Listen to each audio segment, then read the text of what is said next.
Vamos para as informações. É o seguinte, só uma atualização, nem sei se eu falei isso em vídeos anteriores, mas o BAP, novo presidente do Flamengo, ele convidou o Rodrigo Toches, que foi VP de Finanças, tanto na gestão do Eduardo Bandeira de Mello, quanto na gestão do Rodolfo Landim.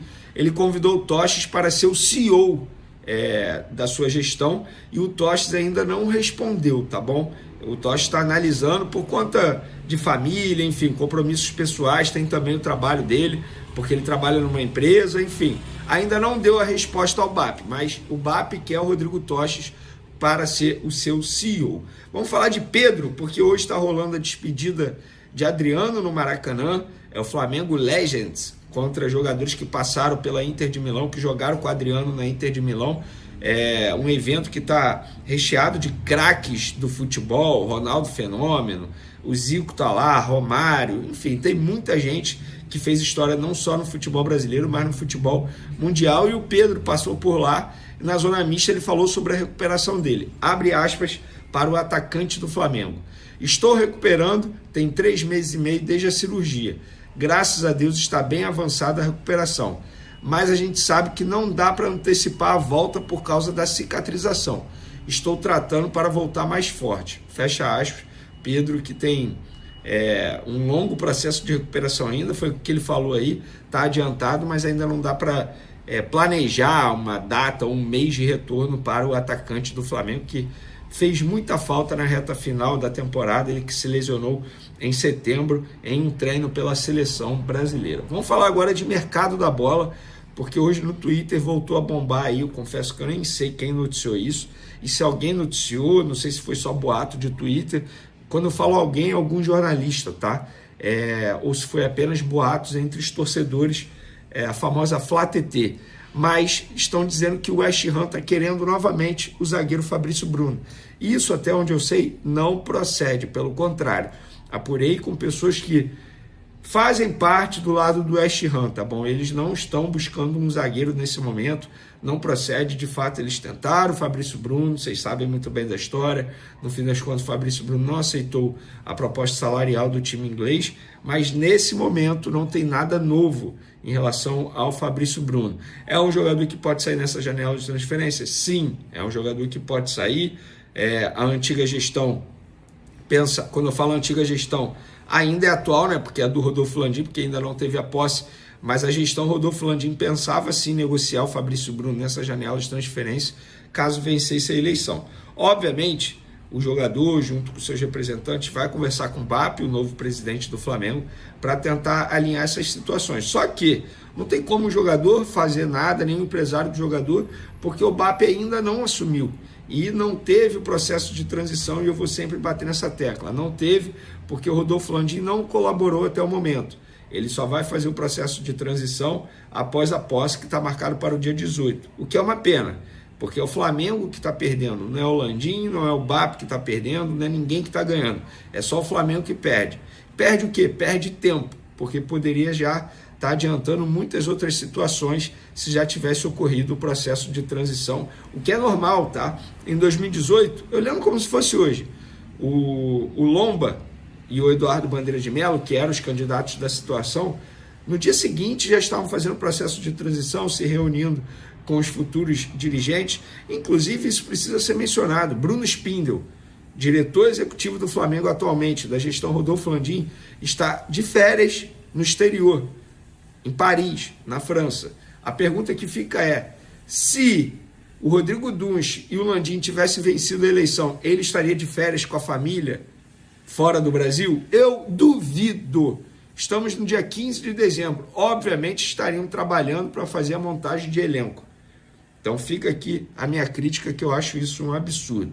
Falar de Pulgar, o Pulgar está no Chile, vivendo suas férias, e de fato os representantes confirmam que ele não quer renovar, que tem o desejo sim de ser negociado nessa janela de transferência, a ver se a futura gestão vai querer negociá-lo, como é que vai ser. Ele tem contrato com o Flamengo até dezembro de 2025, ou seja, mais um ano de vínculo. Tudo depende das propostas que chegarem, mas só trazendo o lado dos empresários, sim, não tem negociação para renovação, ele não tem o desejo de renovar nesse momento, tá bom?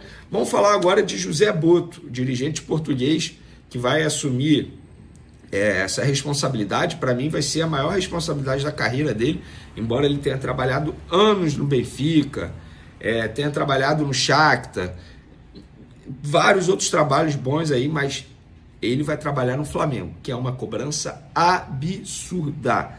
E ele sempre se caracterizou no estilo de trabalho dele como um scouting, digamos assim. Aqui no Flamengo ele vai ter a missão, ou seja, uma tarefa ainda maior, com uma responsabilidade ainda maior de ser diretor, de ser dirigente, não apenas um scout. E pesquisando sobre o José Boto, a gente acha no YouTube uma entrevista dele em 2023, isso mesmo, ou seja, ano passado, ele pro Benfica Independente, tá? Ele falando sobre futebol, o que ele pensa sobre futebol, o assunto, rede de contatos. Tem um network dentro do futebol, especialmente no Brasil, porque no Shakhtar apostávamos em jogadores muito jovens. Isso cria um nome, uma identidade como diretor diante do mercado. Tenho conversas com muitos treinadores brasileiros, tenho uma rede com muitos treinadores jovens no Brasil, por interesse meu e deles por verem alguém na Europa que trazia jogadores os quais não apostavam neles. No Brasil, e depois de 6 meses, estavam jogando na Champions League. Isso me dava vantagem de ter informações privilegiadas sobre muitos jogadores. E é verdade isso. Perfil do scout, ele disse aqui, existem 3 tipos de scout, mas a mim só interessa um. Existe o que tem dúvidas sobre todos os jogadores e o que não tem dúvidas sobre quase nenhum. Eu prefiro o scout que tem uma convicção plena, mesmo correndo o risco de errar. Gosto que meus scouts mostrem paixão pelos jogadores que eles propõem. Não posso sentir dúvidas naquilo que eles propõem. Rapaz, gostei dessa, hein? Papel do treinador na montagem do elenco. O que é desafiador no scout é perceber o que o treinador quer, ou o clube. O Shakhtar não dependia de treinador, dependia de uma ideia de jogo do clube. O treinador chegava e se adaptava. Para mim é um erro um clube deixar tudo nas mãos do treinador, porque o treinador é sempre o elo mais fraco. Se um treinador é demitido e você contrata outro com ideias diferentes, vai ter que mexer no plantel e gastar mais dinheiro, transformar ativos em desativos. Isso tem a ver com gestão desportiva.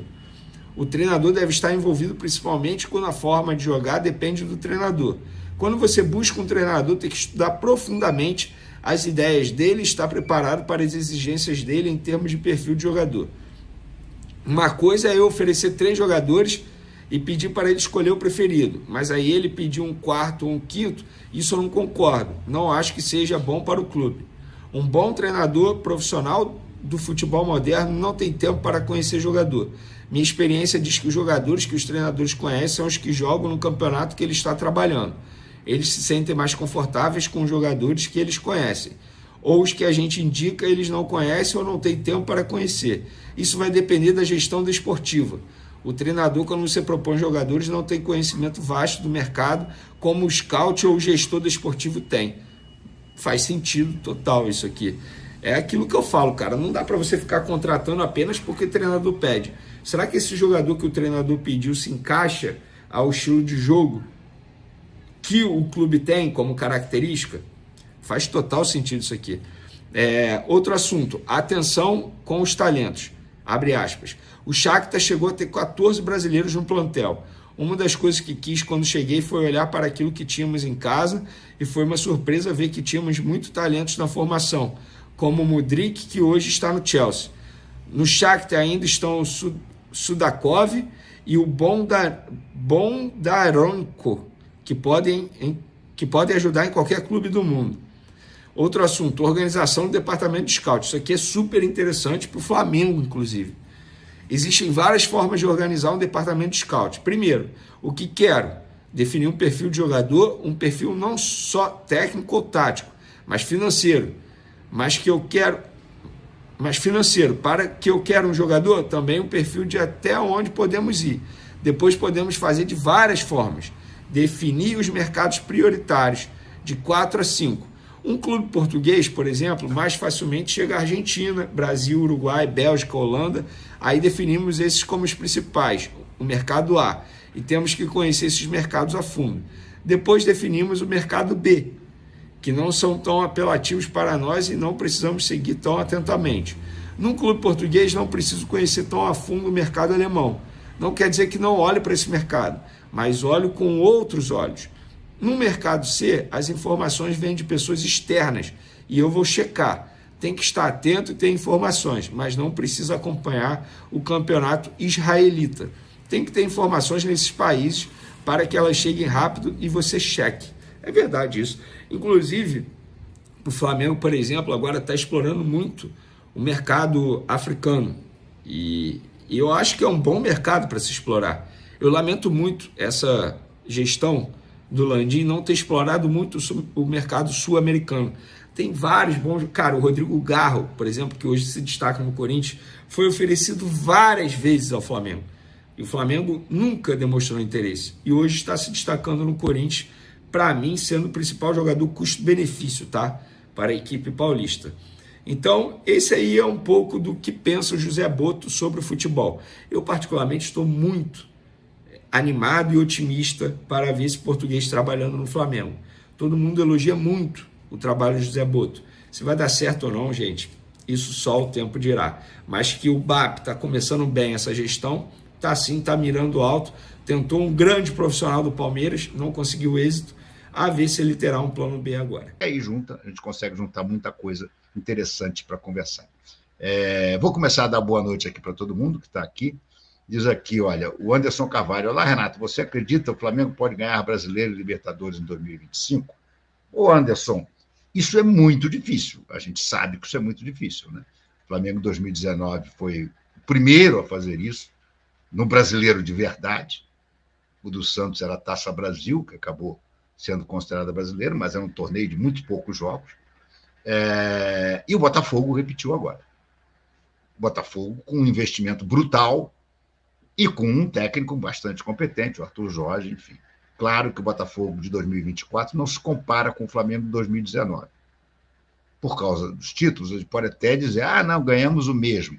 Não, mas além de 2019, além de ganhar os títulos, foi uma máquina de jogar futebol, uma coisa encantadora de se ver.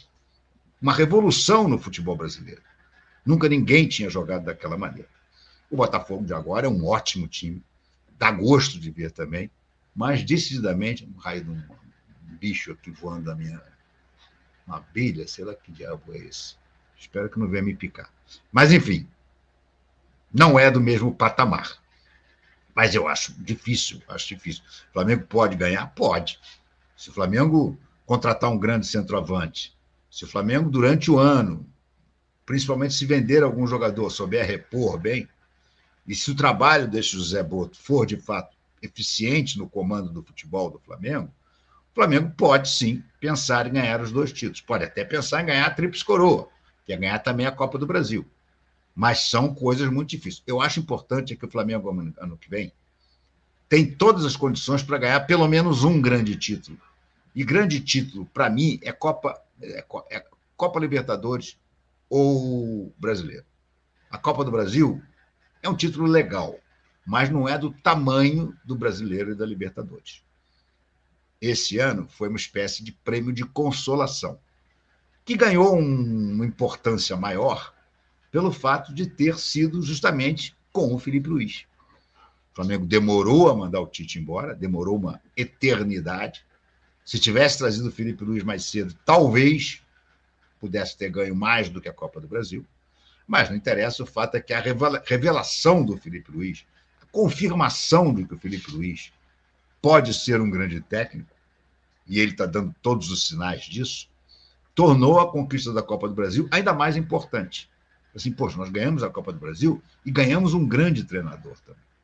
Então, isso aí tudo ajuda e ajuda muito. Sobre o grande treinador, eu tenho, e o novo dirigente, né, que vem aí, que é o Botto, eu tenho uma pontinha de apreensão. Eu estou vendo o Botto falar muito como se ele fosse um super técnico. Eu não acho que cabe ao Botto decidir como o Flamengo deve jogar. Isso aí já está no DNA do Flamengo, não precisa do Botto para isso.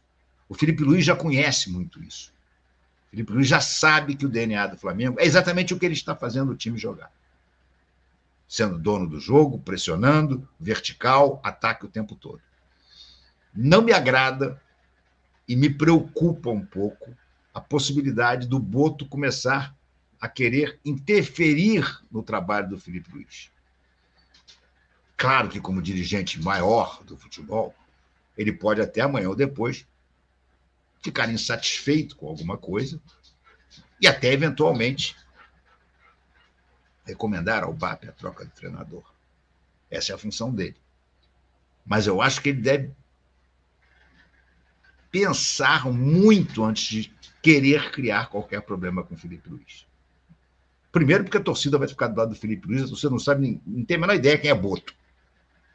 Vai chegar, todo mundo vai dizer, bom, mais um português aí, vamos ver se esse português é bom. Porque o único português que deu certo no Flamengo até hoje foi o Jorge Jesus. E já passaram 3 por lá. Vitor Pereira, que, aliás, parece que está indo para o Wolverhampton. Como tem trouxa nesse mundo, né? O Paulo Souza, que é outro que está empregado aí em algum lugar, vagabundo. E o Jorge Jesus, que esse sim foi o mestre dos mestres.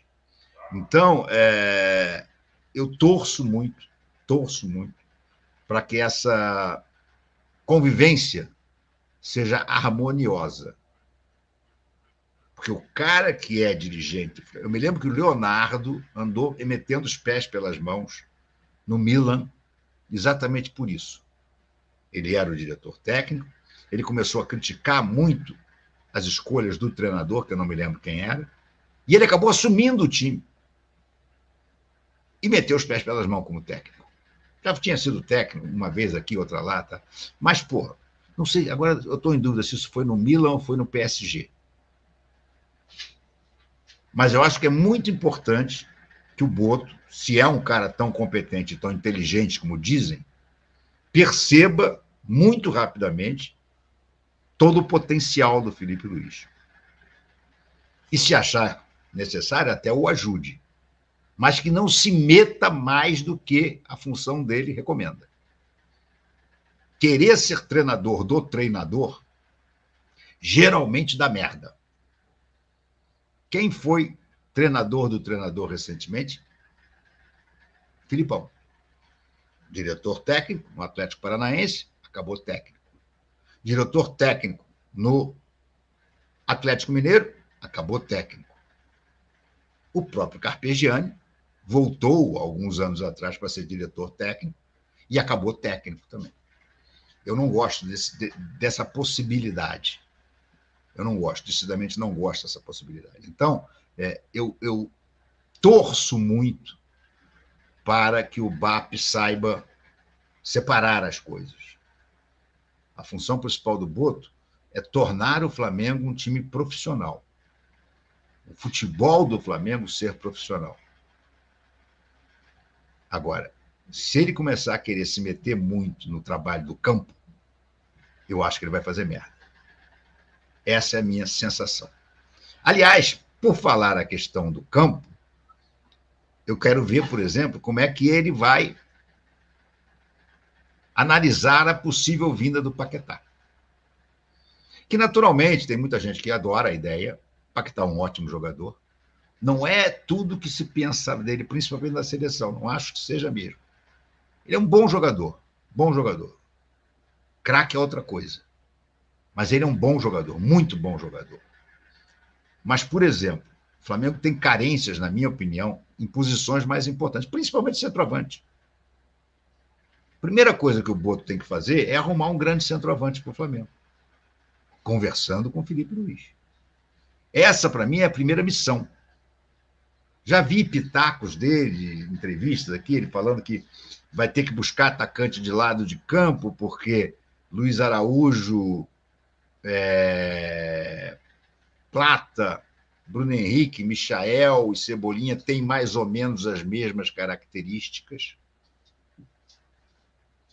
Já acho que é um início de intervenção, acho que meio exagerada. Dizem que ele está conversando com o Felipe Luiz por telefone ou por videoconferência.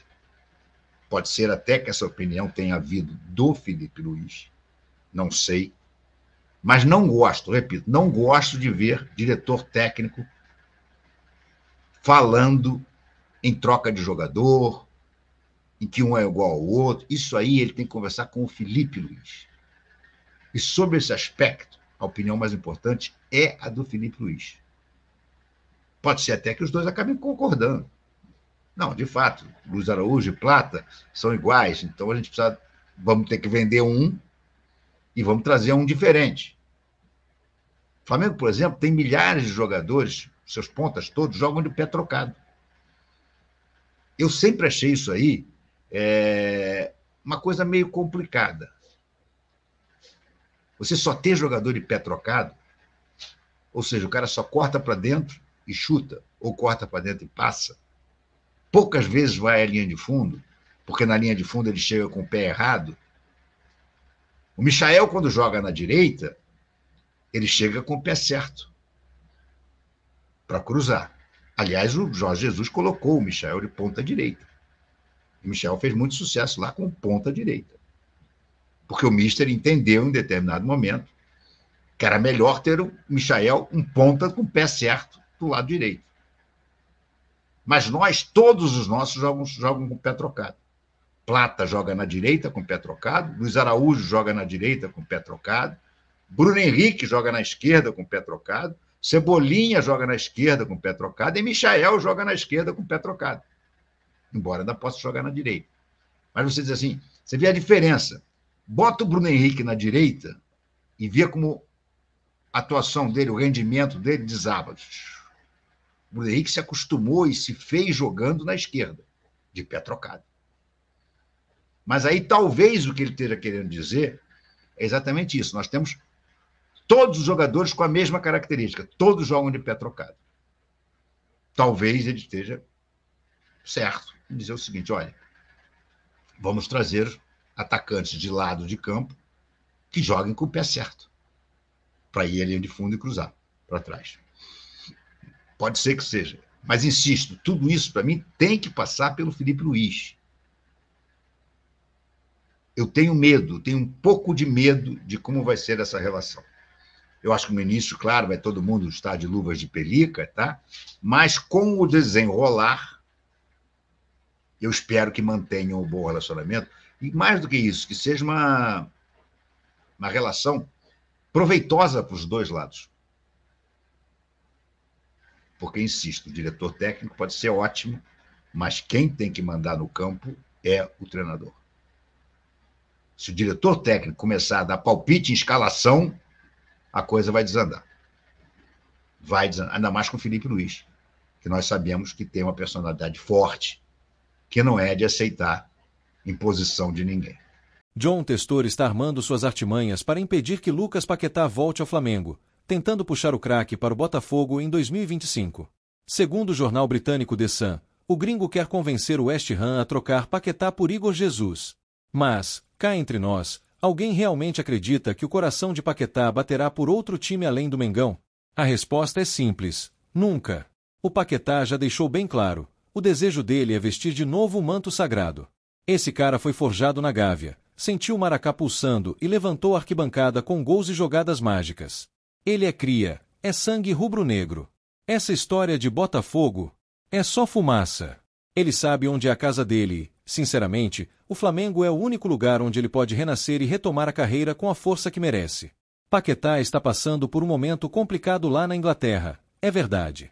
2 gols em 17 jogos não refletem o talento desse monstro.